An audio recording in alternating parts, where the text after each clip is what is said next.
소방기계 2 모의고사 나눠드린 자료는 개정법 정리사항이어서 법 한 번 더 보고 가세요 하는 형태죠.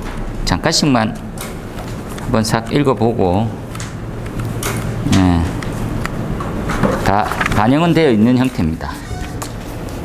제일 첫 페이지 2페이지에 값은 뺐으니까 갑지는 뺐어요. 화재 확산 방지 구조에 대해서 얘는 그냥 뭐 그림도 바뀌었으니까 책 그대로 해서 다 외우면 됩니다. 외우세요.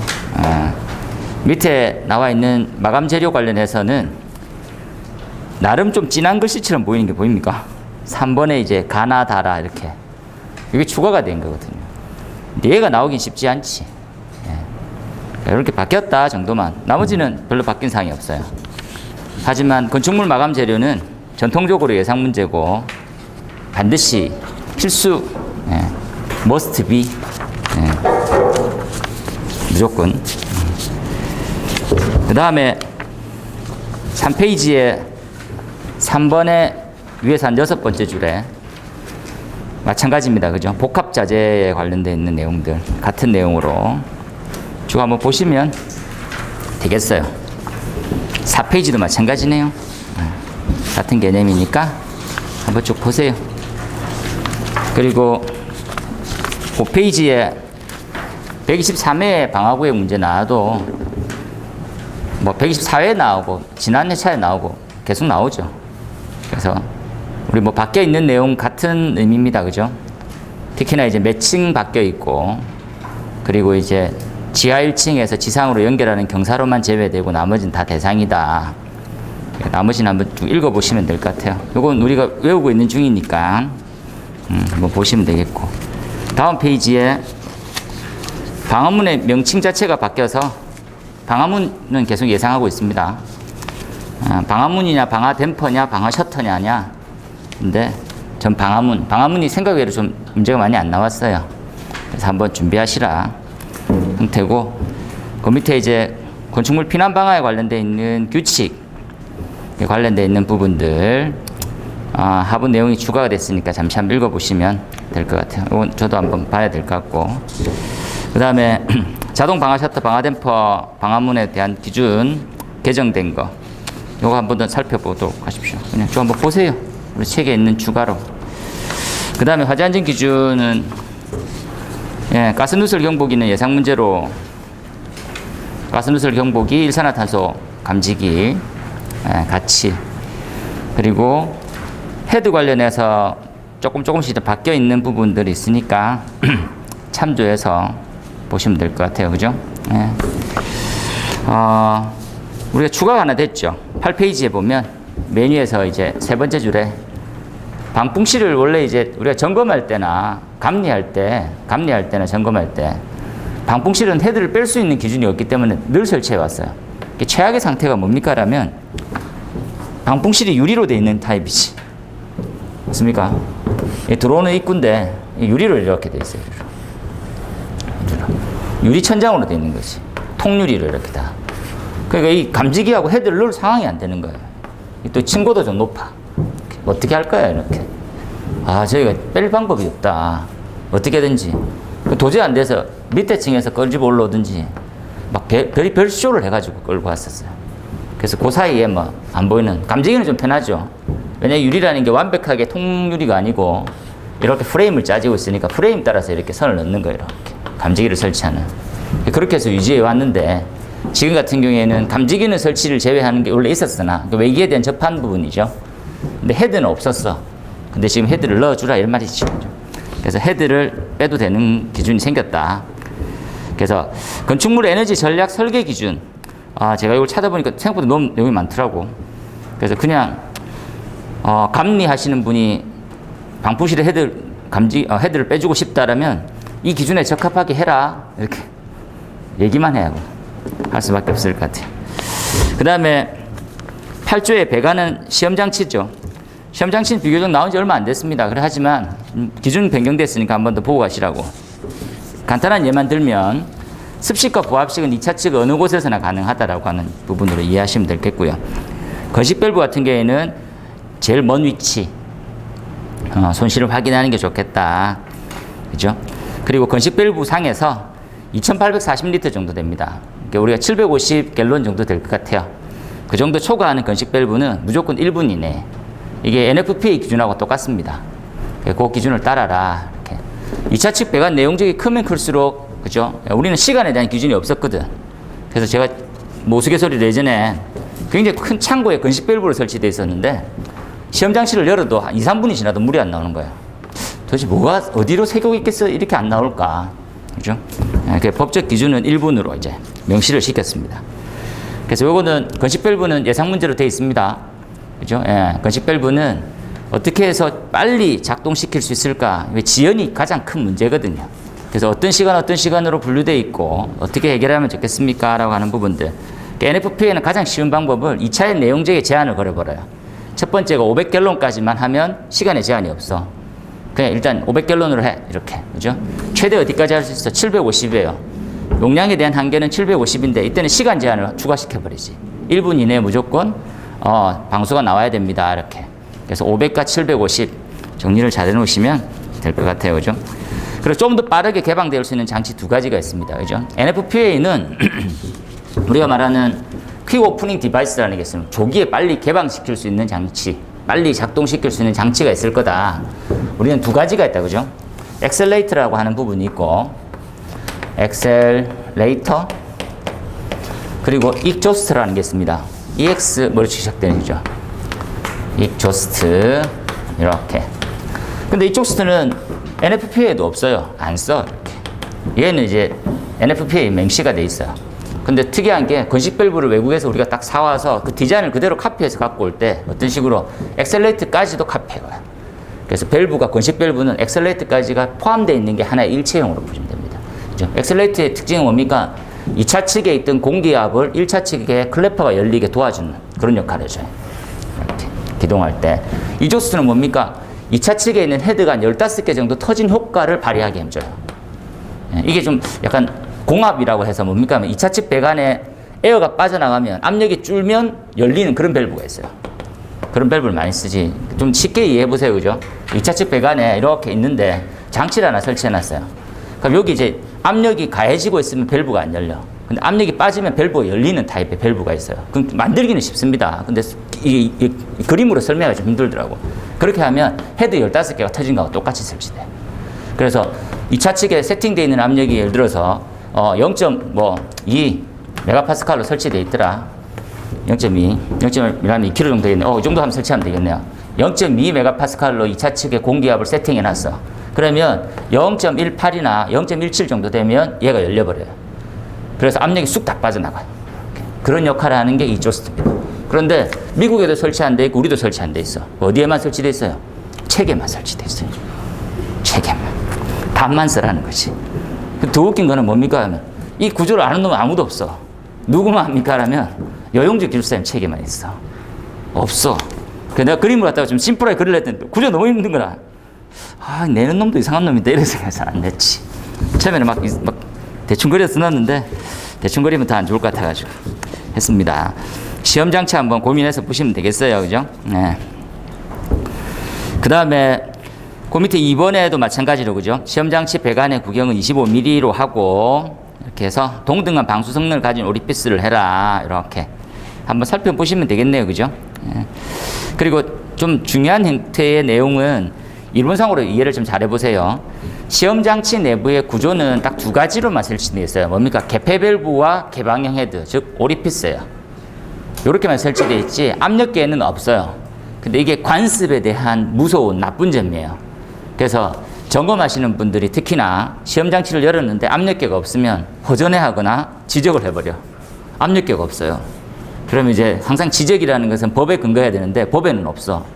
그죠? 그런데 편을 이제 소방관서에서는 이렇게 들어줘. 압력계 있으면 좋잖아요. 이렇게. 좋은데, 좋긴 한데, 이게 기준에는 없다. 있으면 좀 해야지. 이런 식이라. 뭐지?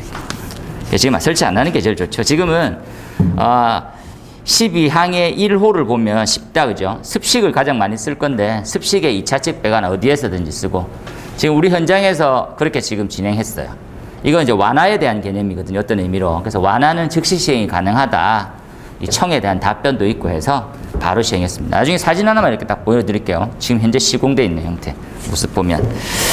그 밑에 간이에 관련되어 있는 부분들 한번 살펴보세요. 했었습니다. 그죠? 예. 그래서 요 내용이 삭제가 됐네요. 우리 책에 좀 빠져 있는 부분이면, 우리 책에도 한번 삭제할게요. 이게 21년도 1월 12일자로 빠졌다네요. 한번 볼게요. 그 다음에 무통은 이번에 예상 문제입니다. 그죠? 무통은 나올 시기쯤 됐는데도 지금 안 나오고 있어가지고 9페이지에 무선통신 보조 설비는 준비해 놓으세요. 꼼꼼히. 네. 지금 대세가 지금 안테나 방식으로 다 갔거든요. 안테나는 두 가지만 생각하면 됩니다. 그죠? 첫 번째는 뭡니까? 라고 하면 이 안테나 효용성이에요. 효용성. 맞습니까? 도대체 어느 정도의 반경을 가지면서 어느 정도 가능하냐. 이렇게 해서 기본적으로 이제 5개의 안테나 방식을 가장 또 많이 쓰고 있고, 두 번째는 뭡니까? 라고 하면 이 아날로그와 디지털 방식에 대해서 증폭기 호환 성능이 굉장히 중요하다고 했었어요. 지난번에 얘기했는데 지금 무전기는 다 뭘로? 디지털 아날로그가 겸용으로 다 바뀌었어요, 지금. 뭐 디지털이 가능한 무전기. 근데 아날로그 채널도 있어요. 그죠? 그런데 우리가 450MHz라는 건 뭡니까? 이렇게 무선 통신을 하고 있는 주파수 대역이에요. 이 대역은 변하지 않아. 근데 이 대역을 통하는 기기의 형태를 디지털로 쓸 거냐, 아날로그로 쓸 거냐예요. 그러니까 얘는 고정이지. 그래서 디지털 기기와 아날로그 기기는 이러한 주파수 대역을 만났을 때 어떤 효과가 있습니까? 하면 전에도 얘기한 대로, 그죠? 좀 더 멀어. 그러니까 예를 들어서 이렇게 서서히 떨어지는 타입이 아날로그라고 하면 디지털은 좀 더 길게 가면서 떨어져요. 이렇게. 그래서 유효한 반경이 더 늘려갈 수 있어요. 그래서 음질이 더 깨끗하고 이런 장점들이 몇 가지가 많이 있어요. 그죠? 예. 그런 장점이 있더라 정도만 보면 되겠습니다. 그래서 이제 바뀌어 있는 기준들, 누설동축 케이블에 추가된 사항과 밑에 있는 부분들 한번 보시고, 10페이지에 나와 있는 지하구는 나왔고, 내진 기준은 또 나옵니다. 그죠? 한 번 쉴 수도 있어요. 요번에 바로 나올 수도 있고. 그래서 좀 조심스럽습니다. 한 두세 번 연달아 나오는 특징이 있어요. 그래서 한 두 번이나 세 번까지는 바짝 하고, 그죠? 그리고 난 다음에 좀 당분간 쉬다가 까먹었겠지 하면 또 한번 툭 드리고 그렇죠. 그리고 얘는 조금 벗어났는데 감도시험 한번 줄쳐놓도록 하세요. 그죠? 요 정도 하고 실제로 좀 더 많이 있잖아요. 그죠? 차동식의 스포트형이 있고 분포형이 있고 다양한 기준이 있어서 이런 것까지 다 외우고 갑니까 하면 이제 이 정도 수준이 된다면 거의 50점, 55점 후반쯤 이렇게, 그러니까 50 한 7, 8점 경험하고 온 사람들 이제 웬만한 건 다 외웠다. 요거 하나만 내 맞추면 되겠다 할 때 외우는 거지. 지금 요거 외워가지고 할 필요 전혀 없습니다. 요런 것들은 나중 문제에 해당돼요. 그죠? 예. 그 다음에 맨 아래쪽에 있는 소방의 화재 조사에 관한 법률, 얘는 이제 별표 한 10개쯤 하셔서 문제 내기는 쉽지 않지만 문제는 반드시 나오는, 현재는 지금 법률까지만 생겼어요. 지금 이제 잘 이해하시면 어떤 개념입니까 하면 우리가 시설법이라고 하는 설치유지법이 있죠. 시설법 사항에 화재 조사에 관한 범위가 있어요. 이 범위가 다 삭제되면서 법이 이전됐지. 요 법이 생겼어. 이전됐어요. 지금 요 법이 약칭은 화재조사법인데 정확한 명칭은 아니고 화재 조사에 관련되어 있는 법률이 우리가 알다시피 소방관 출신의 국회의원이 발의를 해서 법안이 통과가 됐어요. 이게 가장 큰 문제점이 뭡니까? 제가 어저께 수업 준비를 아예 지금 놔두면서 그죠? 뭘 봤습니까? 하면 그 알을 봤습니다. 그것이 알고 싶다. 석난정 화재 사건이라는 게 있더라고요. 예. 석난정 화재 사건. 석난정 화재 사건이 뭡니까? 라면 강릉에 있는 호텔이 하나 생겼어요. 우리 싱가포르에 있는 배에 있는 호텔 알죠? 예. 내 빼고 다 가봤더라고. 여기 건물이 이렇게 있으면 마리나 베인가? 하여튼 요 배. 요거하고 비슷하게 생긴 놈이 강릉에 하나 있어요. 그 지어질 때 옆에 조그만 최근에 지어진 정자가 하나 있어. 그 정자에 방화 사건처럼 일어나요. 근데 이게 방화냐 아니냐가 국가수와 소방관이 상충하는 의견을 만들어. 뭡니까? 하면 야 이건 기름이지. 왜? 포 패턴이 있잖아. 포 패턴이 뭡니까? 액체 가연물이 흘러가는 듯한 형상이 자주 남는 거. 그죠? 그런 형상이 있잖아. 이러는데 상식적으로 뭐라고 했냐면 안에 있던 가연물이 녹아가지고 들어갔을 수 있다. 이거는 투척하거나 뭐 방화 아니다. 원래 있던 물질. 왜? 거기 관리하시는 분이 PVC 같은 거 이런 것들을 배관 이런 것들을 좀 갖다 놨더라고. 뭐 단열재 이런 것들. 걔네들이 녹아서 그래 될 수 있다. 그래서 국가수랑 방화랑 국가수랑 소방서가 다른 의견을 내요. 심각했던 게 뭡니까? 1차 발화가 이후에 3시간 이후 만에 다시 재발화가 발생되는데 그 재발화 때 정자가 무너지는 바람에 소방관 2사람이 아깝게 목숨을 잃습니다. 그것 때문에 이슈는 더 많이 됐었어요. 한 3년이 지난 사건인데 지금 방화다, 실화다, 또는 뭐 자연발화다 의견이 없이 아무것도 지금 유야무야 허지부지 돼 있어. 그때 다시 한번 이게 떠오르는 거지. 조사를 정말 철저히 해야 된다. 조사에 대한 부분이 그 내용을 보면서 야, 제 조사가 필요하구나. 제대로 된 조사가. 그 조사에서 더불어서 그 알도 나온 기념으로 잘 알고 가세요.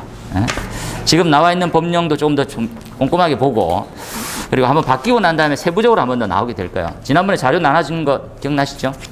그 자료 정도까지가 최선입니다. 지금 현재 기존에 있던 거 우리 법규 부분에 화재 조사가 있더라고요. 그죠? 화재 조사는 원인 조사와 피해 조사 2가지 항목으로 나눠져 있고 원인 조사는 5가지, 피해는 인명과 재산에 대한 2가지.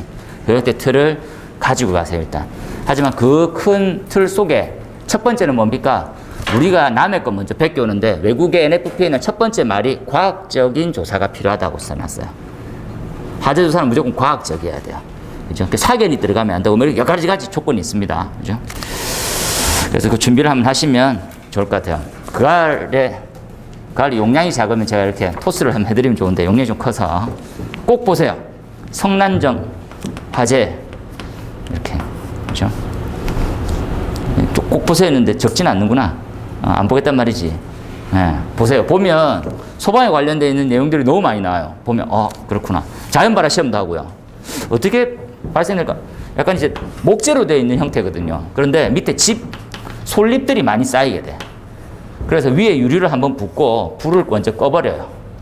꺼지고 난 다음에 이제 유리가 이제 식은 거지 결국은. 근데 유리가 스며들잖아요. 합으로 스며들어 있었는데 시간이 좀 지나니까 내버려진 자연발화처럼 생겨요. 불이. 그래서 그 알을 보고 나면 이게 이제 방화 같기도 하고 자연발화 같기도 하고 아니면 재발화 같기도 하고 뭐 그렇게 돼요. 원래는 이제 이게 아니야 방화야. 누가 봐도 방화. 그러니까 소방에서는 방화라고 다 밀어. 그런데 국가수에서는 아니다. 이거는 방화도 아니고 예측할 수 없다. 원인을 확인할 수 없다. 이렇게 나와요. 그래서 그걸 보다 보니까 결론이 방화로 갈 것 같다고 나 생각했었는데 아니더라고요. 거기 보면 이제 숭실사이버대 그 교수님도 나와가지고 재밌는 말을 많이 하고 있으니까 들어보면 산지식이 됩니다. 그죠? 그 다음에 감리원 관련된 것들은 우리 뭐 교재에 다 반영되어 있습니다. 성능 위주도 대상이 됐고 이건 저번에 나왔었죠.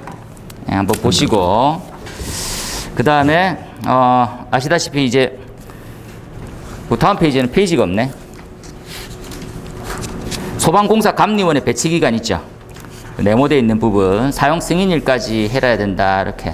그래서 지금은 이제 감리 제일 먼저 때려잡는다 했었죠. 감리인 제 입장에서는 설계부터 때려잡아야 되는데 설계하시는 분한테 죄송하지만 현재는 감리를 많이 때려잡고 있습니다. 왜 감리를 때려잡았는지에 대해서는 첫 번째 이유가 있었어요. 그죠? 감사원에서 보고서를 하나 받습니다. 첫 번째. 한 4, 5년 정도 됐는데 초년도, 그러니까 1년 딱 지났었을 때 점검업체에 대한 데이터를 다 수집해서 받아요. 지적사항이 너무 많이 나오는 거야. 뭡니까? 라면 감리 똑바로 안 했네. 이런 거지. 왜? 마무리는 감리가 아닌 거니까.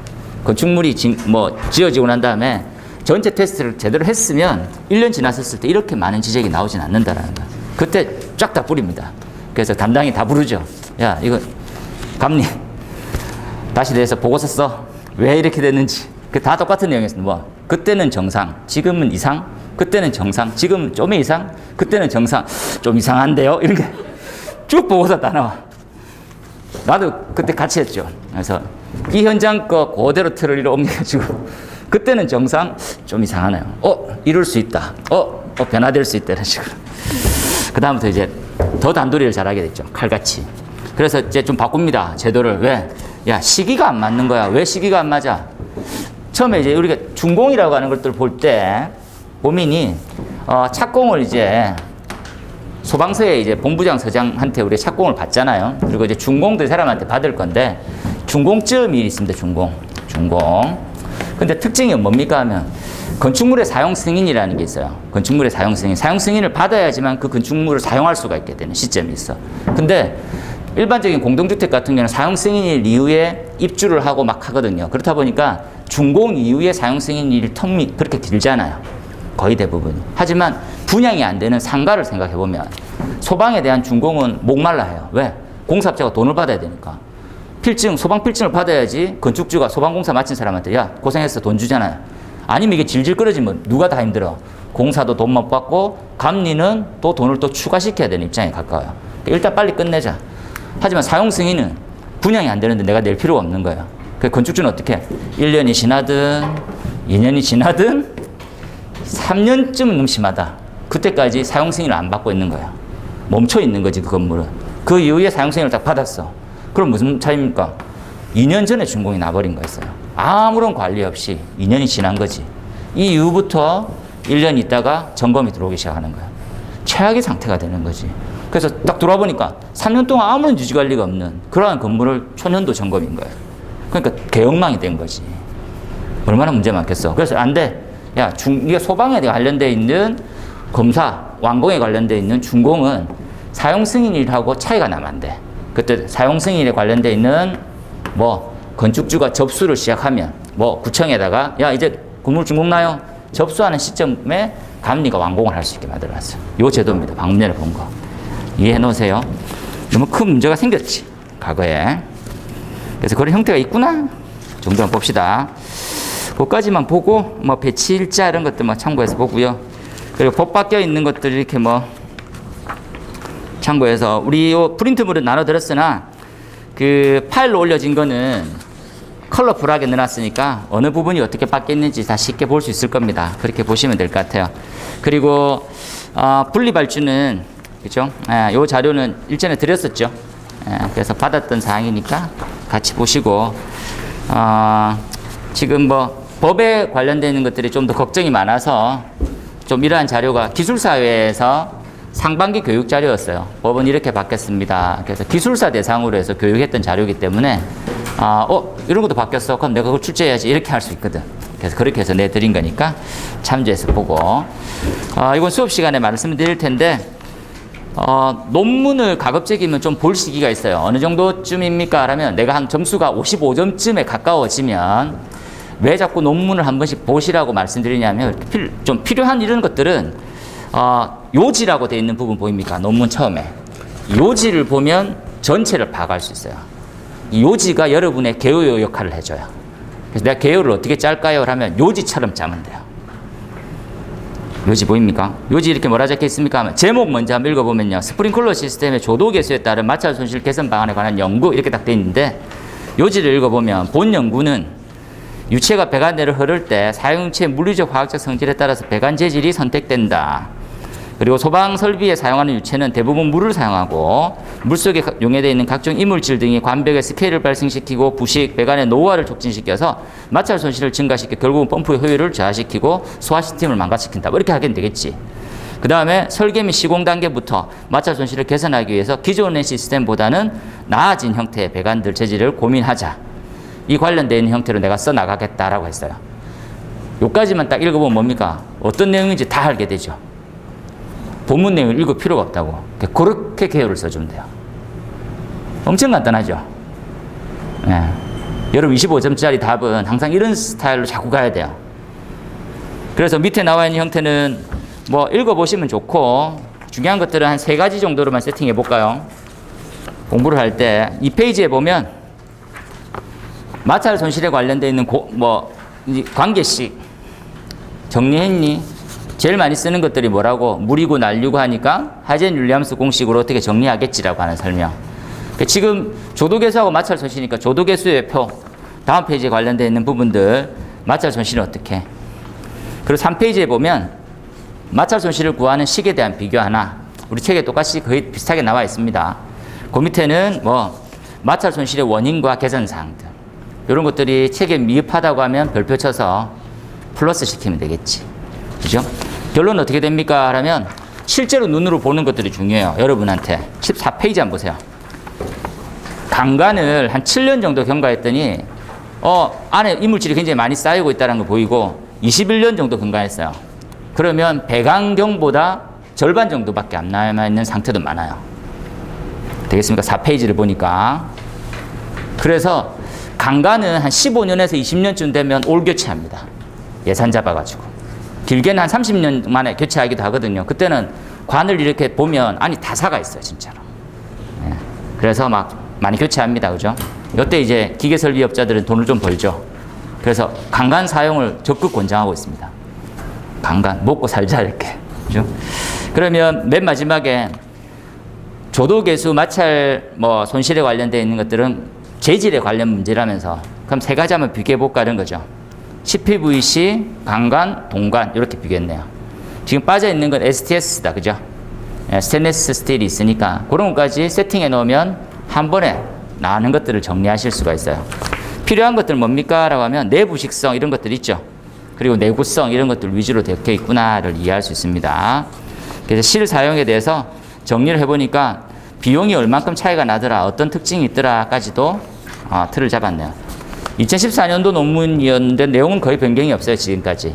그래서 잘 나와 있는 부분이어서 보고 읽기 편할 것 같아서 한번 넣었습니다. 이제 짧게 문제풀이를 한번 해볼게요. 그죠? 문제풀이 길게 할 필요가 없는 거라서.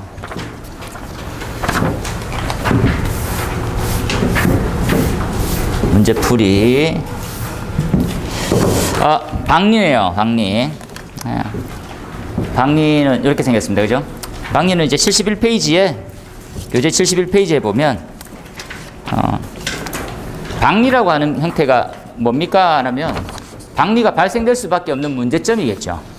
그래서 박리가 생기는 어떠한 포인트에서는 이제 배관 내부에 있는 재질이 이제 탈락 박리되기 시작해요. 떨어져 나가는 거지. 떨어져 나가서 배관경 자체가 약해지고 어떠한 일반적인 수압에서 터져 나가는 경우도 생겨요. 그런 문제점이 복합적으로 생길 거다. 어디쯤 생기냐? 우리 교재에서는 각도로 관련되어 있는 설명으로 해서 밑에 있는 그림을 선택해서 기술했어요. 이걸 한번 살펴보도록 하세요. 그래서 추가로 하나만 더 말씀을 좀 드리면, 구간을 좀 나누는 부분들도 좀 필요하다. 그죠? 어떤 구간으로 해서, 점차적으로 해서 어떻게 V1, V2, V3가 돼 갈 거냐라고 하는 부분으로 정리하시면 좀 보기도 좀 편하고, 그래서 이런 그림도 있습니다. 그죠? 그래서 발생 조건과 방지 관련해서, 그죠? 이물질, 이런 것들에 대한 문제점도 많이 생길 거다.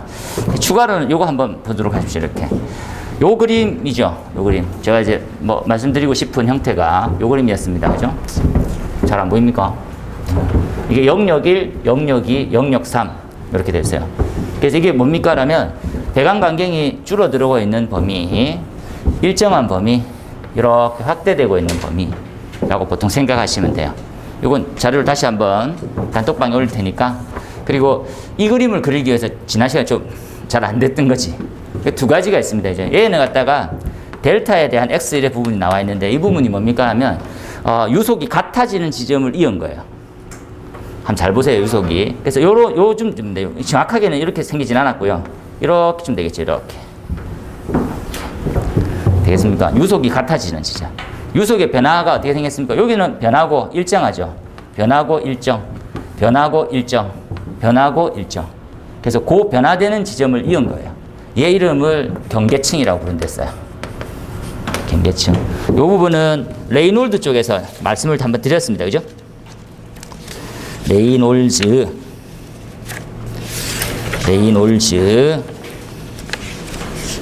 무차원수의 35페이지에 있어요. 그죠?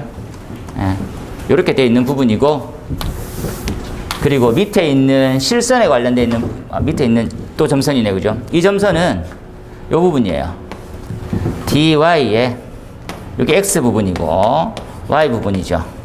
DY에 관련되어 있는 유속의 변화, 유속의 변화입니다. 이 변화가 0인 지점을 이은 거예요. 이 지점, 그리고 이 지점이에요. 그림이 약간 좀 틀려졌지. 정확하게 하면. 그래서 이렇게 생겼어요. 이렇게. 두 개의 층이구나 생각해 놓으세요. 실제로 그리면 한번 봐놓으시고요. 그 다음 나오는 형태가 순압력 영역, 그죠? 순구배 압력이에요. 순압력. 역압력 구배. 역구배 압력이라고 보통 얘기하는 형태구나 라고 얘기하세요. 실제로 이런 식으로 띄고 있는 거지. 실제로 어느 정도쯤에 생깁니까? 이게 박리점이죠. 박리점에 생겨서 역류하게 되는. 박리점 이후부터는 역류하기 시작해요. 그래서 역류에 있는 압력이 높아지면서 뭐 박락이 시작되는 거지. 떨어져 나가기 시작해요. 그런 부분들 한번 보라는 거. 그래서 이걸 표로 한번 만들어서 이렇게 봤습니다. 나중에 한번 드릴 테니까 보세요. 얘는 dx에 대한 dp가 압력이 순압력 구배라서 0보다 더 작은 부분이에요. 그래서 어떤 특징을 가지고 있고, 그죠? 이런 부분들은 수축 부분에서 생겨요. 그리고 dx에 관해서 압력의 변화는 배관이 일정할 때, 일정하게 쭉 흘러가는 배관 영역에서 생기고, 요 부분들은 뭡니까? 디퓨저가 더 넓어지는 범위로 펴져나갈 때 많이 생긴다고 하더라고요. 요거 한번 보고. 그러면 우리 책처럼 이러한 형태로도 정리될 수 있어요. 이것도 같은 자리로 올려놓을 테니까 한번 보세요. 그죠? 이렇게 공에서 만들어질 때 형태가 이렇죠.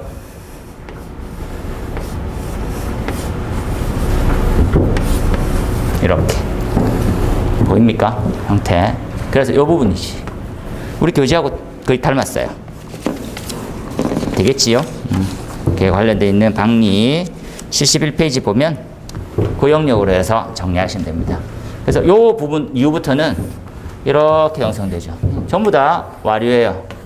얘는 후류라고 하고 웨이크 막 꼬이는 형태가 생겨요. 그렇구나. 이런 부분들은 뭐 실제로 이제 얘는 이렇게 흘러가고 있는 부분이고 유체는 이렇게 흘러나오는 입장이죠. 요 뒤에서는 이 관련되어 있는 어떤 게 공이다, 미끈한 공이다라고 하면 땡기는 역할이 좀 가까워져요. 그렇구나. 걔를 응용한 부분들이 뭡니까? 라면 그냥 재미로 올렸는데 골프입니다. 골프 우리 아시다시피 골프공은 다들 홈이 나 있죠. 이 홈을 딤플이라고 하더라고. 딤플이 뭐냐 이렇게 보니까 딤플이 보조개란 뜻이래요. 보조개. 전 양주 이렇게 생각하고 있었는데 보조개더라고.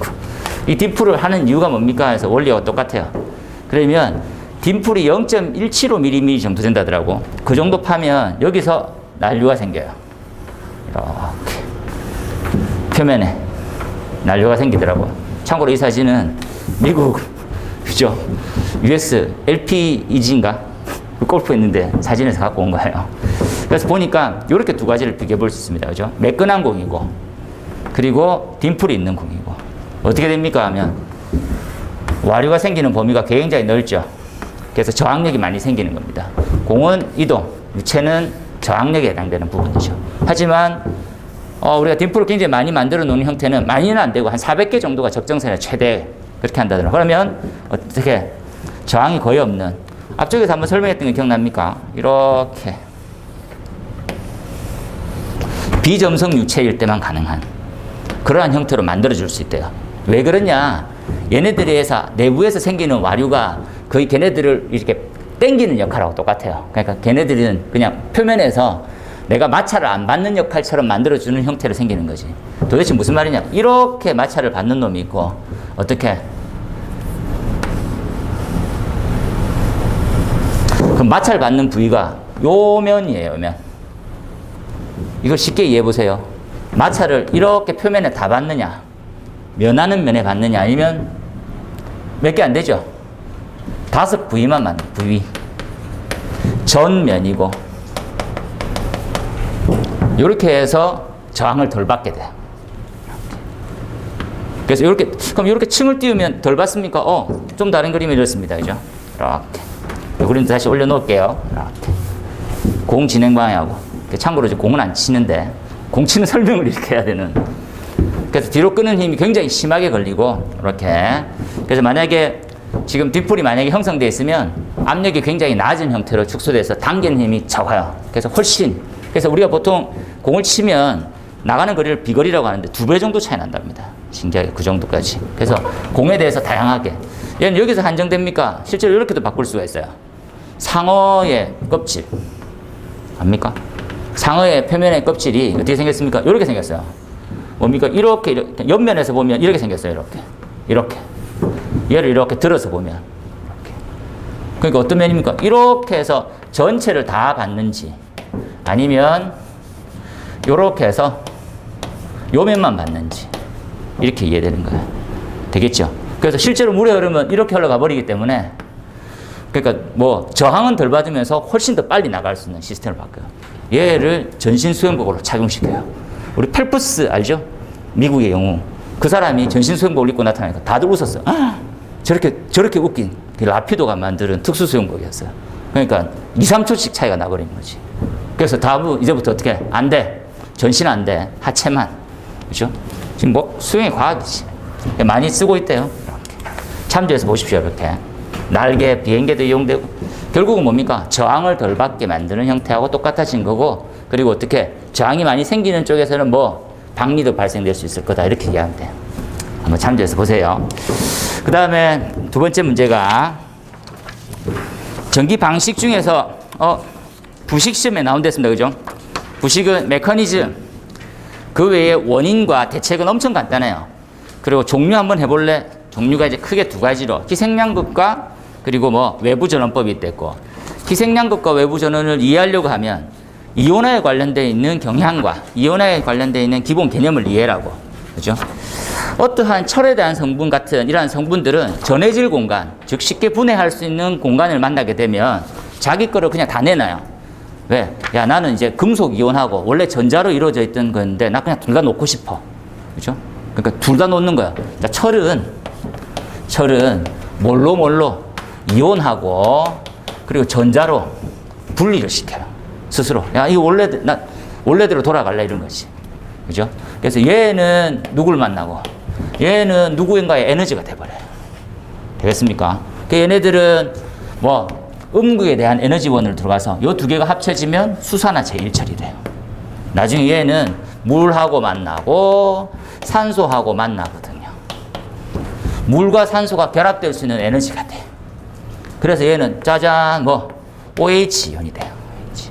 수산기 이온. 그러니까 돌아다니고 있는 얘가 만만하지. 야, 너 하나 줬으니까 나랑 만날래 이런 거지. 만나는 순간 이렇게 돼요.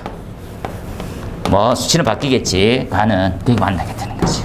잘 이해해서 철이 이가이온이니까 두 개가 하나 바뀌겠지. 그래서 수산화 제1철, 제1철 이렇게 바뀔 거지. 그죠? 이렇게 쉽게 분해되는 거예요. 분해가 쉽게 되는 거 뭐 이온화로 나는 거. 이게 철이온이죠. 철이온. 이게 전자하고 결합되어 있는 형태였었지. 그래서 이러한 형태의 결합을 더 쉽게 할 수 있는 금속을 갖다 내면 철은 멀쩡해지는 거지. 그항 관련되어 있는 부분을 뭐 희생시켜줄 놈을 찾는 거지. 마그네슘 봉 제일 많이 쓴댔습니다. 그런 것들을 쓰고 그리고 외부에서 이러한 전자를 공급해주면 돼요. 이러한 걸 공급하면 철도 멀쩡해져 있어. 그래서 외부에서 직류 전원을 공급해주는 거지. 그래서 이때 공급되고 있는 전류 얘의 이동을 뭐라 합니까? 방식전류라고 불러요. 방식전류. 잘 한번 체크해서 엄청 쉽게 기본 이론이 정리된 척하면서 쭉 잘 써나가도록 하세요. 기본 암기는 변함이 없으니까 참고해서 보면 될 것 같아요. 그래서 이거 잘 이해해서 어떤 거 이런 것들은 당구장 표시에서 다시 한번 정리해도 됩니다. 그죠? 그래서 어떤 형태로 이루어져 있구나. 그래서 보고 단점은 뭡니까? 외부 전원은 시간이 지나갈수록 점점 줄어요. 초기에는 좀 넓은 환경에서 우리가 방식이 가능하다가 시간이 지나갈수록 현저히 줄게 되지. 그죠? 외부 전원은 초반에 너무 큰 형태가 쭉 유지가 돼요. 그러니까 초반 설정을 잘못하면 주변에서 과하 방식 형태를 일으킬 수가 있어요. 그런 부분도 한번 보면 좋겠습니다. 그리고 이제 그림 다 기본 세팅이니까 체크하고 내용들 한번 다 정리했으면 좋겠어요. 이렇게. 그죠? 이렇게 세팅해서 적기 쉽지 않습니다. 그죠? 그 다음에 배관 방식. 지금 전기에서는 뭐가 나왔습니까? 라고 하면 스타형. 그죠? 기억납니까? 루프형. 우리가 신호, 통신에 대한 방식, 경로는 어떤 식으로 짜집니까? 라면서 얘가 루프. 얘가 스타. 메인 컴퓨터 단말기. 그죠? 기타 등등의 여러 방식, 버스형. 이런 것들을 써봐 한번 나왔었어요. 갑자기 뜬금없이 나왔어. 그럼 얘는 전기에서 나오는 형태라면 기계에서는 배관 방식이겠지. 배관 방식. 배관 방식에서는 가장 많이 쓰고 있는 놈이 트리 방식이에요. 트리 방식. 트리 방식 이해합시다. 트리 방식에 우리가 양정, 즉 압력의 상정 뭡니까? 요거 옆에다가 펌프예요. 이렇게. 이해되죠? 얘는 이제 밸브고 펌프. 펌프에서 얼만큼 밀어내면 좋겠습니까? 최말단에서 어떻게? 헤드 하나 쓸어볼게요. 0.1 메가파스칼. 80 LPM만 나오면 문제가 없어요. 나머지는 다들 뭐 손실합산, 유량합산, 손실합산, 유량합산, 손실합산, 유량합산으로 쭉 나와요. 그래서 우리가 뭐 스프링클러가 공동주택 같은 경우는 10개다, 그죠? 10개의 채는 이렇게 가면 되겠지? 이렇게 다 계산해 보면 돼요. 제가 동시에 터졌다 생각하고 밀어낼 수 있는 물의 양과 뭐 압력만 있으면 충분해지는 거지. 그죠? 그래서 우리는 어떻게 계산하면 됩니까? 트리 방식은 말단에서 나오면 되게 계산이 돼요. 엄청 단순하게. 그죠? 예, 그러니까 끝에만 되면 뭐 가까운 놈은 더 잘 될 거니까 걱정 안 해도 되는 거지. 이런 방식으로 지금 계산되어 있어요. 그래서 최대 끝에만, 나머지는 터졌다 생각을 전혀 안 하는 거예요, 우리 입장에서는. 가장 기본이에요. 그러니까 그냥 써도 돼. 하지만 가스계수 화설비는 어떻습니까? 하면 전에도 얘기했어요. 이 두 개념만 이해하면 왜 저 배관 방식을 쓰는지 알 수 있지. 다시 한번 정리해 볼게요. 헤드, 가스 이렇게 돼 있어요. 똑같이 불이 났어. 이렇게 났어요. 얘네 헤드 같은 경우에는 불난 위치만 끄면 돼요. 이렇게 쏟아지면 되겠네. 이렇게 되겠습니까? 하지만 가스는 불난 위치만 확인할 방법이 없어요. 어떻게? 동시에 이렇게 나와요. 그렇다면 어떻게? 여기에서 나가는 압력과 여기서 나가는 압력이 어떻게? 같아야 돼요. 스프링클러는 불난 위치 상부에서만 압력이 제대로 나오면 돼요.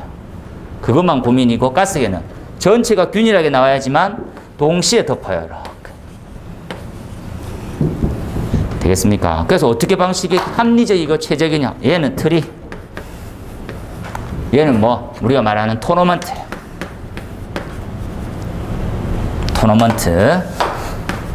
토너 이렇게.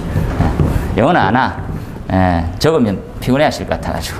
그렇습니다. 그래서 가스계 어쩔 수 없지. 이렇게. 한번 고민이 필요합니다. 그죠? 우리 가스계는 두 가지 이렇게 생각하는 거죠. 첫 번째 나온 형태는 뭐 기존적으로 전체가 다 분기점이 너무 많아서 손실이 크다는 거 딱 하나 있고요. 그리고 어떤 특징이 모든 헤드에서 똑같은 손실을 가져야 돼요. 모든 헤드에서. 그죠? 하지만 고민이 될 때가 있습니다. 이렇게. 그죠? 주변에서 어떤 형태의 실의 크기가 좀 바뀌고 이럴 때는 어떻게 합니까? 하면 이 방식은 책에서 한 번 더 설명드릴 텐데 이렇게 한번 바꿔봅시다. 얘는 이러한 실이 있더라는 것이. 이러한 실. 이렇게. 그죠? 배관이 여기서 뜬금없이 왔어. 이렇게. 그러면 어떻게 토너먼트 다 짤까요? 쭉 가서 배관. 뭐하고 뭐를 바꾸면서 광경과 뭐 헤드의 구경을 바꿔요. 분기 관련되어 있는 헤드의 구경을 바뀌어요. 이렇게. 되겠습니까? 예. 광경과 구경을 바꿔서 전체적으로. 사람이 계산하기가 너무 힘들어지는 거지. 이래서 어떻게?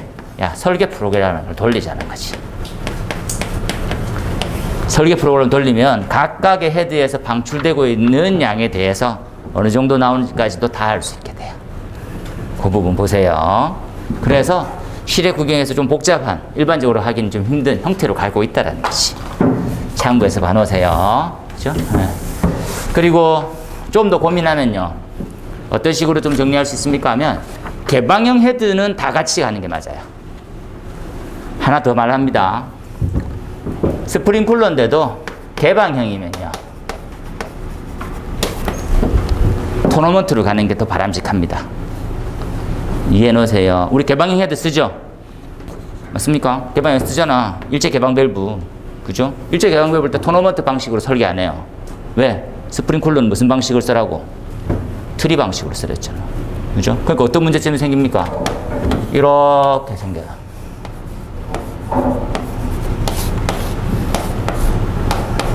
이렇게 생겨져요. 문제점이. 되겠나요? 다시 설계하는 게 더 바람직할 것 같아요. 한번 보세요. 그리고 난 다음에 루프, 그리드. 여기서 한 단계 더 나가면 뭡니까? 고층화될수록 이중화, 페일세이프 이런 것들 생각하는 거지. 그래서 여기다가 이중화, 페일세이프 등에 관련되어 있는 여러 내용을 고민해 놓으세요. 그리고 나가야 될 방향은요. 실제로는 그리드에 가깝게 가는 게 더 좋아요. 그렇죠? 하지만 지금 시스템은 약간 문제점이 있습니다. 배관이 전체가 다 이어져 있는 타입이면 어떤 문제점이 생길 수 있습니까? 라면 한쪽이 누설이 되면 다 물이 빠져나가는 단점이 생겨요. 그래서 원래 이제 일반 설비에서는 정유량 밸브라고 있어요. 정유량 밸브는 유량이 일정 이상 못 나가게 만드는 밸브도 있어요. 그렇죠? 헤드가 더 많이 터지면 안 되잖아.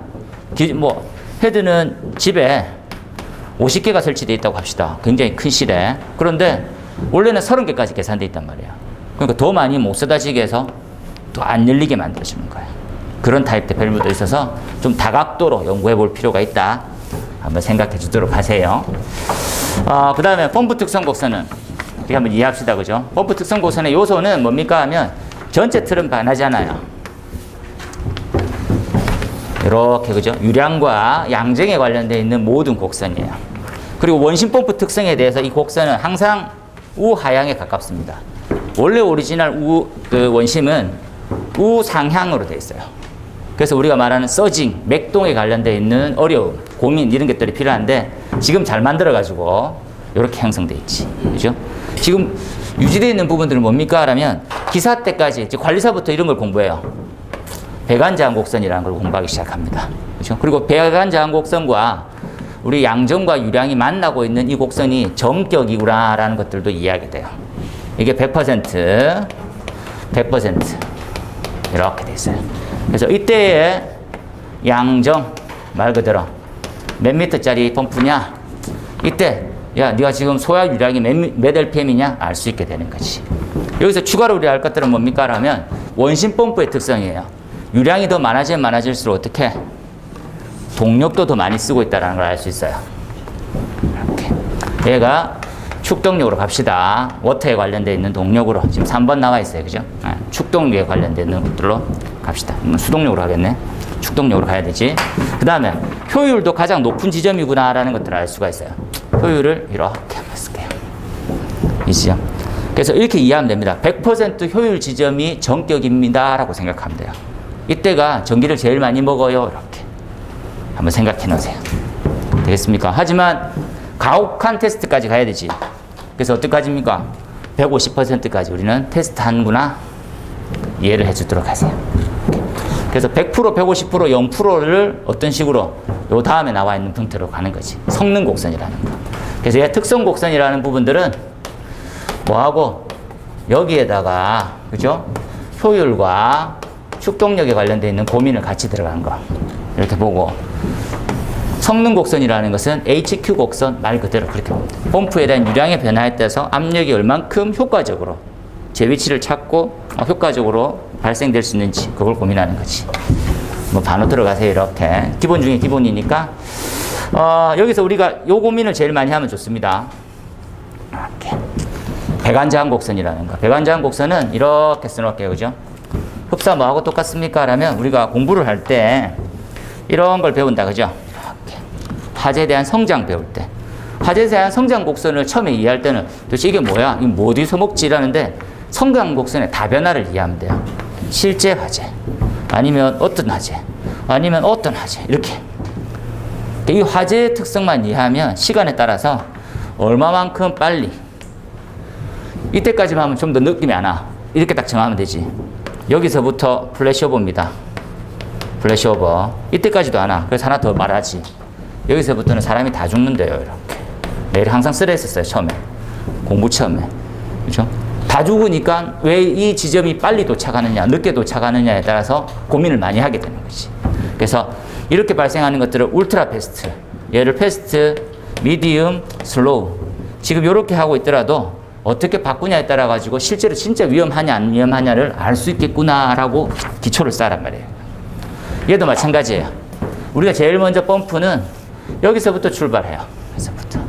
되겠습니까? 환경에 따라서 저항 곡선이 만나는 지점이 동작한대. 이렇게.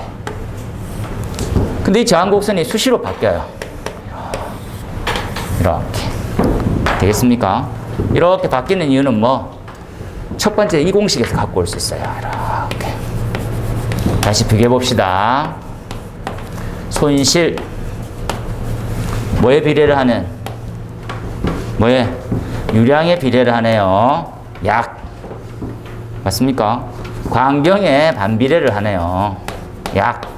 이렇게. 되겠습니까? 왜 1.8 안 적고 4.87 안 적느냐로 의심하는 순간 내년도 힘들다. 고민하세요. 그래서 유량이 증가하면 손실은 또 어떻게 되겠어요? 계속 변화돼요. 광경은 또 어떻게 변화되면서. 광경이 왜 자꾸 변화가 될까요? 부식, 스케일, 방리, 얼마나 많아요.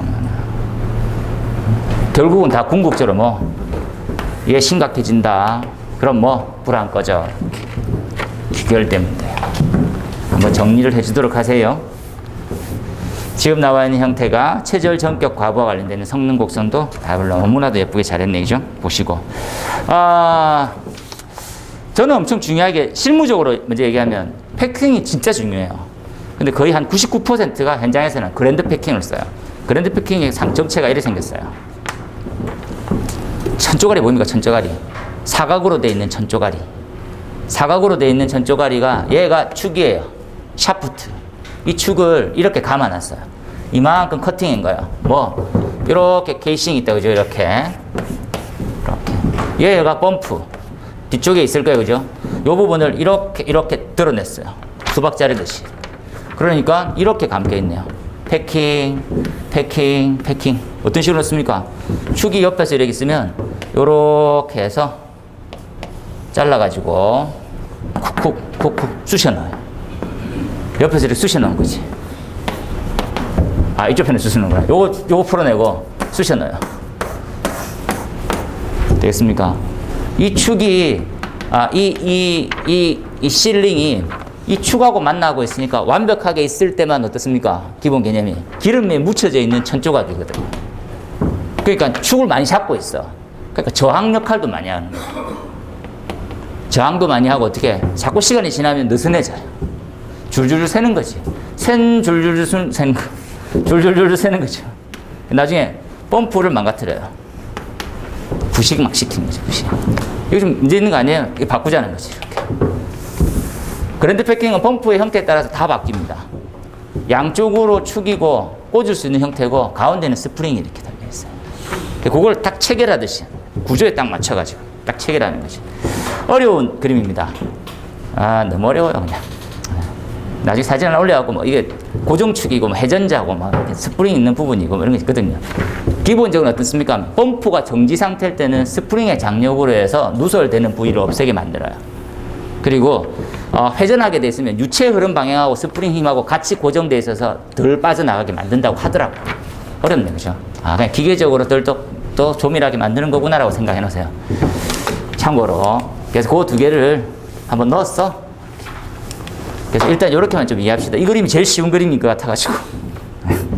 됐어요. 그래서 스프링과 패킹에 관련되어 있는 부분으로 양쪽으로 밀어내면서 이렇게 딱 돼 있어요. 꽉. 그죠? 참고해서 한번 넣으세요. 그 다음 나오는 형태가 보면 이렇게 볼게요. 성능시험 할 때 주의사항이 뭡니까? 성능시험, 책에 있는 내용이네요. 기포 발생하는 것들, 이런 것들은 실무적으로 한번 읽어보도록 하세요. 그렇죠? 이런 내용들을 알 수 있는 것. 성능시험 할 때,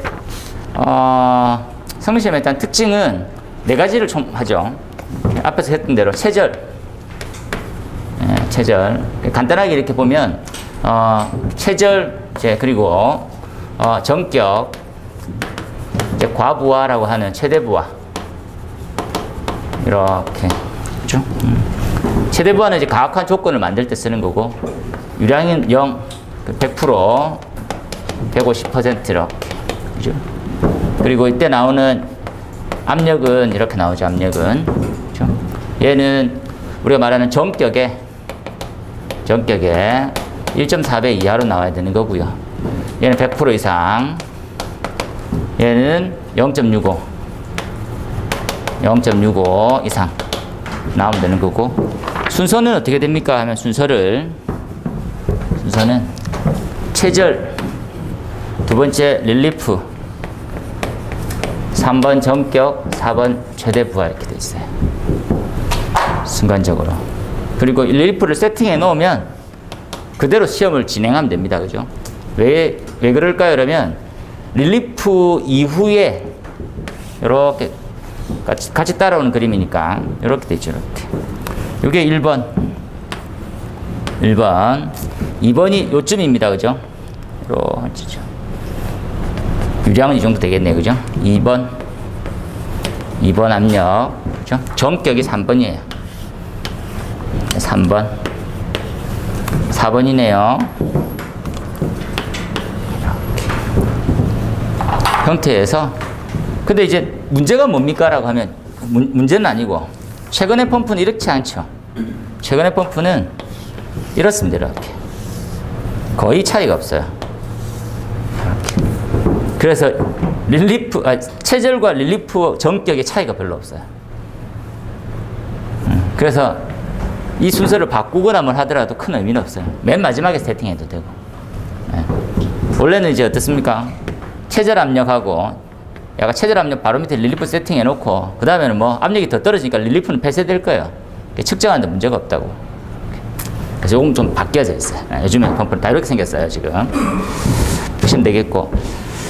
소요동력 관련해서는, 유도식은 한번 해볼 텐데, 잘 해놨다, 그죠? 힘하고 거리에 관련되어 있는 것들은, 힘은 MA, mg, 이렇게 나와 있네요, 그죠? 일률이라는 것들은 일을 시간으로 나눌 때 나오는 거죠. 시간으로 나눌 때. 그래서 이 부분은 좀 단위가 세크로 이렇게 잘 정리해서 나오면 되겠다, 그죠? 그래서 뭐 이렇게 정리하시면 되겠네요, 그죠?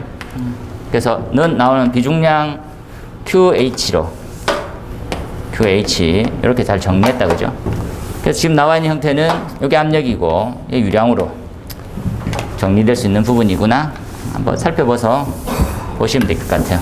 이렇게 나오면 우리가 이제 KQH 나오는 형태로 앞쪽에 있는 단어에 있는 부분들, 수치에 대한 변화 이런 것들 정리하면 되겠지. 지금 나와 있는 형태 정리해서 다 하면, 그죠? 뭐 1022로 나오든지 0.163으로 나오든지 정리되어 있는 수치가 있을 거니까 그 수업 시간에 한번 정리해 볼게요. 이렇게 한번 계산하든지 이렇게 계산하셔도 되고, 그죠? 똑같은 내용이니까 한번 살펴보도록 하세요. 조금 구분자는 해줄 필요가 있습니다, 그죠? 뭘로 할 거냐, 일률로 할 거냐, 일률이면 1 이렇게 써주든지 해주시면 될 것 같아요. 그림도 잘 그려서 설명이 잘 들어갔네요, 그죠? 25점짜리는 어려운 게 전혀 없어가지고 말로만 한번 가볍게 부식 준비해 놓으세요. 부식, 그죠? 부식은 좀 더 들어가 보자고. 25점짜리 지금 10점짜리 둘 다 넣었으니까 부식은 기본 문제 중에 속해요, 그죠? 그래서 지난번에 우리가 말하는 동파가 나왔다고 하면, 동결에 관련된 부분이 나왔다면 부식 한번 잘 깔끔하게 정리하시면 될 것 같아요. 그리고 부식이 좀 어렵게 나오면 동관이냐 아니면 스테인리스 스틸에 대한 부식이냐라는 쪽으로 또 튀어요. 그래서 부식은 조금 넓게 준비하고 계시는 게 좋습니다. 그렇죠? 그래서 우리 책 문제는 기본이고, 지금 문제는 기본이고 좀 더 넓게. 부식은 딱 한마디로 하면 부식 때문에 이런 거죠. 손실에 대한 변화가 생기고 압력에 대한 과학 부족이 생기고, 그래서 우리가 말하고 있는 소화 실패에 결국적으로 빠지게 됩니다 라고 하는 것들이 개요에 정리돼야 돼요. 알겠습니까? 한마디로 부식 때문에 이렇게, 그죠? 다 똑같은 말입니다, 그죠? 감지기도 마찬가지예요. 감지기 때문에 뭐 제실자의 피난 안전성을 해치고 많은 인명피해가 발생합니다. 이게 결론이에요. 경보 설비에 대한 핵심의 개요는 뭘까요? 그러면 감지기가 엉망이야. 그러면 조기에 감지 안 하거나 일반적으로 말하는 적응성이 없거나, 그때 문제가 생기고 지연이 발생되지. 결국은 피난 안정성이 떨어지고 제 시간에 소화를 못하게 돼. 그러면 인명피해가 많이 발생해서 많은 뭐 여러 가지 동시다발적인 형태의 문제점이 생길 수 있다. 이렇게 한번 정리하는 거죠. 그렇죠? 그 다음에 고민해서 세세하게 이걸 특히나 더 알아봅시다. 그렇죠? 나오는 거지. 그 내용을 한번 정리했으니까 지금 나오는 부식에 대한 기본 개념, 메커니즘을 잘 이해하세요. 이 철은 어떤 결합을 하고 있어서 이런 상태가 됩니다로 양념처럼 대놔도 되지. 앞에서 했었어요, 그죠? 철은 이온 결합을 하고 있어서 이렇게 하면 되겠지. 설명을 해서 좀 더 추가로. 부식은 내적 원인과 외적 원인과 종류는 뭐가 있고 대책은 뭐가 있습니다. 이렇게 습관적으로 만큼 딱 세팅하고 그 다음부터는 플러스 알파로 뭐 이렇게 튀는 거지. 한번 잘 봐놓도록 하세요. 그 다음 나온 형태가 소방력 합성 수지 배관. 우리 소방 하자진 기준에서는 CPVC라고 얘기는 하지 않고 소방력 합성 수지 배관이라고 하는 거지. 원래 우리가 설비에서는 PVC 배관을 많이 쓰고 염소를 한 12% 추가로 딱 넣으면 얘가 10PVC가 돼요. PVC가 한 50% 염소가 들어가 있다면, 염소가 한 50% 들어가 있다면 62% 정도 되겠죠. 더 넣으면 얘가 CPVC가 돼요.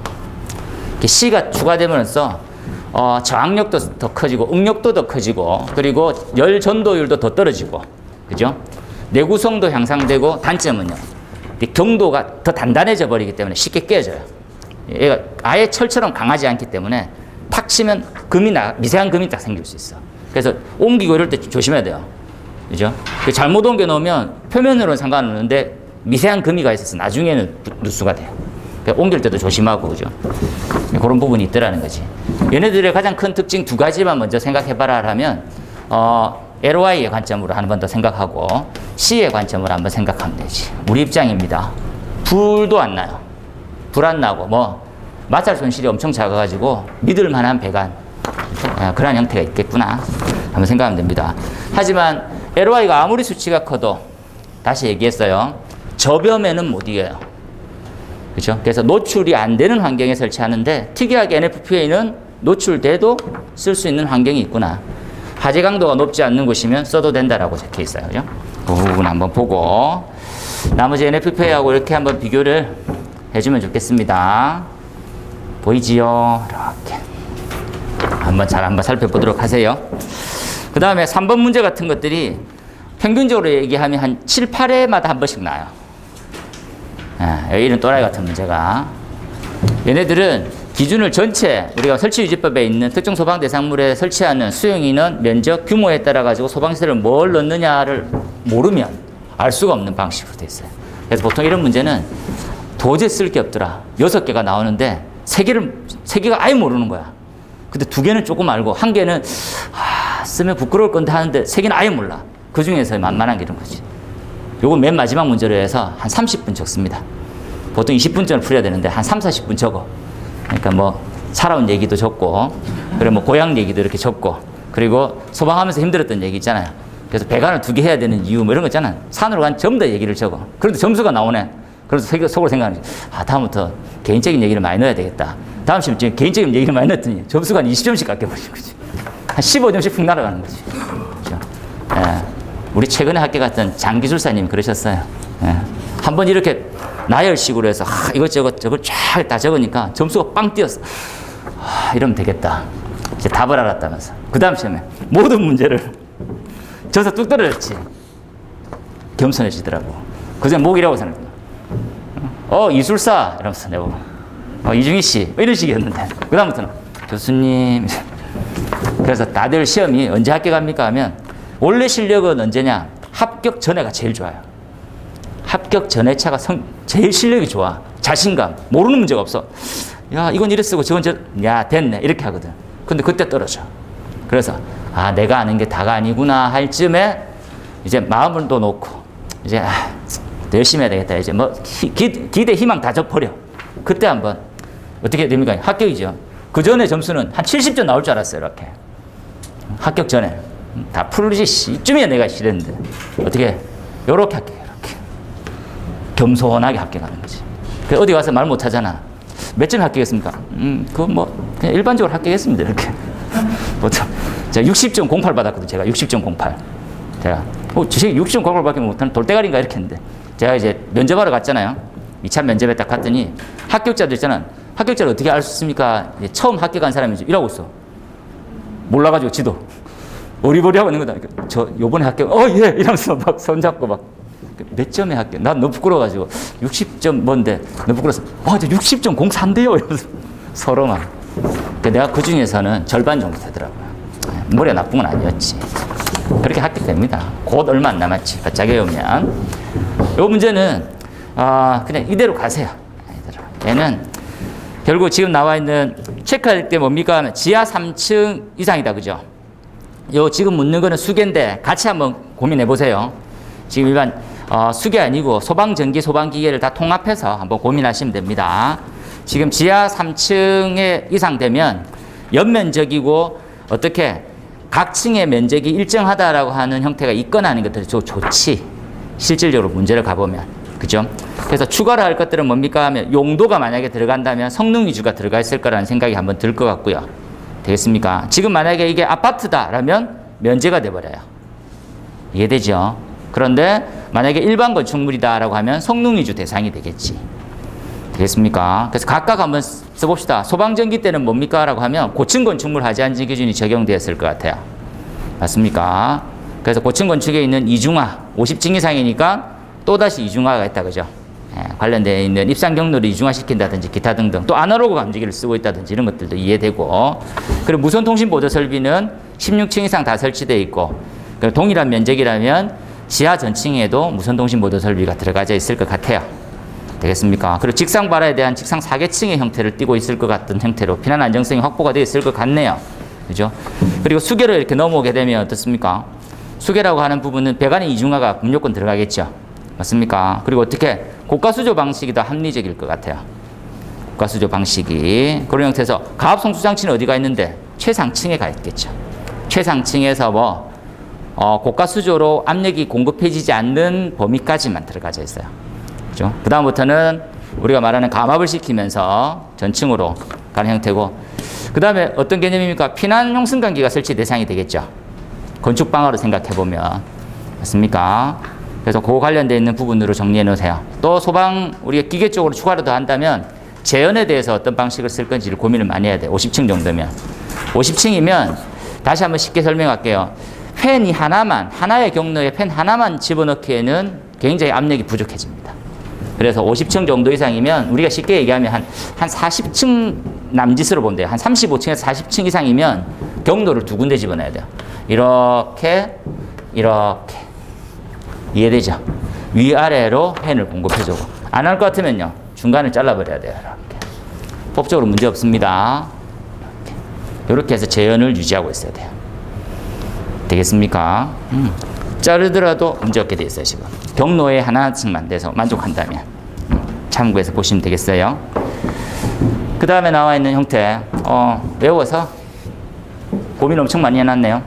잘 해놨죠? 한번 반호 들어가세요. 그리고 플러스 알파는 고가 수조도 있고 옥상 수조도 면제가 안 돼요. 플러스 옥상 수조가 들어가져 있어야 되겠지.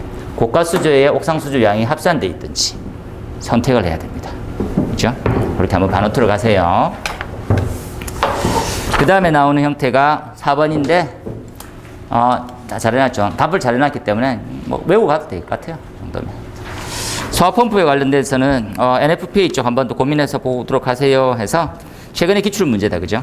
기출문제에서 좀 더 섞었습니다. 무부하 시험, 전격, 최대부하, 성능시험을 얘기하는 거고 릴리프 세팅 어떻게 하느냐. 릴리프는 되게 단순하게 우리 25mm짜리를 쓰고 있는데 오른쪽으로 돌리면 높은 압력, 왼쪽으로 돌리면 낮은 압력이 개방되고 있는 되게 단순 무식한 밸브죠. 그리고 방수시험에 관련되어 있는 거 NFPA는 방수구가 여러 개 달려있는 기기가 설치되어서 방수시험을 해요.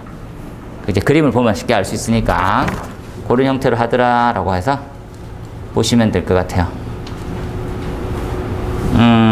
요렇게 나와 있다. 그죠? 테스트 헤드라는 것들 있죠. 테스트 헤드를 가라는 것들이 그냥 방수구가 여러 개 풀려 있어요. 그래서 실제로 기준 개수가 5개짜리면 5개를 다 열고, 그죠? 쉽게 얘기하면 이렇게 돼 있는 거지. 그래서 앵글이 이렇게 하나, 그림을 쉽게 그리면 이렇게 생긴 거예요. 테스트 헤드라는 게.